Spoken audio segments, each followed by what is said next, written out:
Hello, everyone. In this podcast, we will discuss known residences of Luka Magnotta.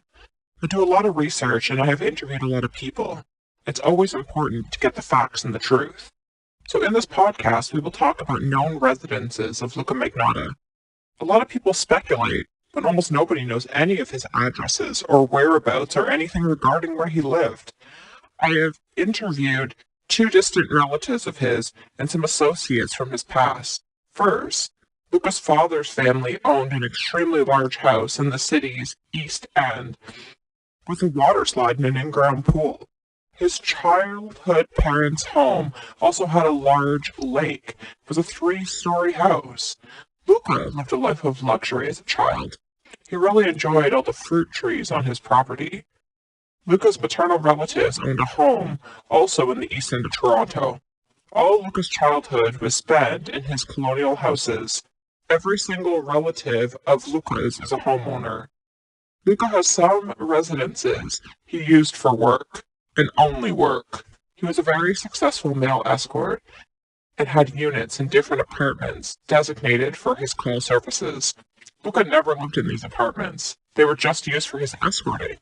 Luka had residences paid for by his wealthy clients. Luka didn't want people stalking him, so he kept his home residences in other people's names. Some of his actual living residences I've learned and discovered.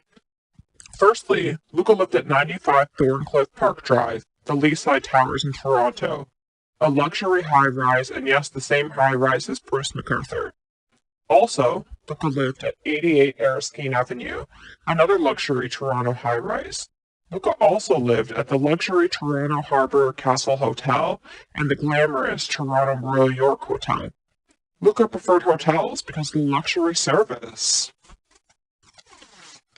Luka also lived in his luxury lakeshore condominium in Toronto. All the photos you see of Luka in his condo verify this, as well as driver's license records, statements from friends and co-workers, and my research.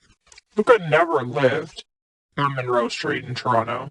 That residence is his former manager, John McKellar, who allowed Luka to send his mail and documents there to avoid stalkers. So that's Toronto. I verified Luka lived at the Waldorf Austrian Hotel in New York City, and Luka had an apartment in New York's Upper East Side. It was near 60th Street in Central Park. In Los Angeles, Luka had a home in Westwood, off of Pico. In Miami, Luka lived in a condo in South Beach. While Luka lived in Las Vegas, he was mostly at the Bellagio and at the Atlantis Hotel, where he worked in the Bahamas. As for Montreal, Luka never, I repeat never, lived at the apartment on DeCarey, where the murder occurred.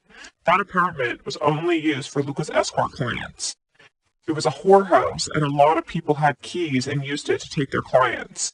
Luka's real address in Montreal was at his high-rise in the Plateau, and also he stayed a lot of his time at the Montreal Queen Mary Hotel, which his clients paid for.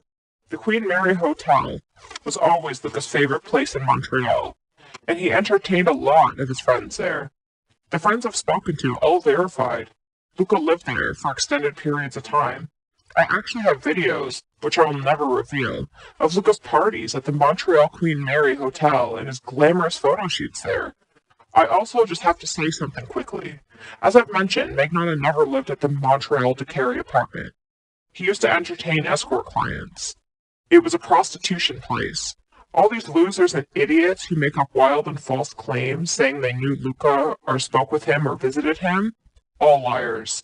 Luka would never, I repeat never, conversate or associate with people like that. He was always in and out very quickly. Luka's black SUV was always there waiting for him, and he would jump in and return to the Queen Mary Hotel, where he actually lived. Get your facts straight, people, and actually do research, instead of listening to the lying idiots in the media and jumping to conclusions. Luka also has a lot of relatives back in Russia, and they have properties all over the country, which Luka stayed in. Luka lived in Moscow a lot of his life also. Okay, people, I hope you enjoyed this podcast. If you did, please like, share, and comment. I'm always doing more research, receiving tips, and speaking the truth.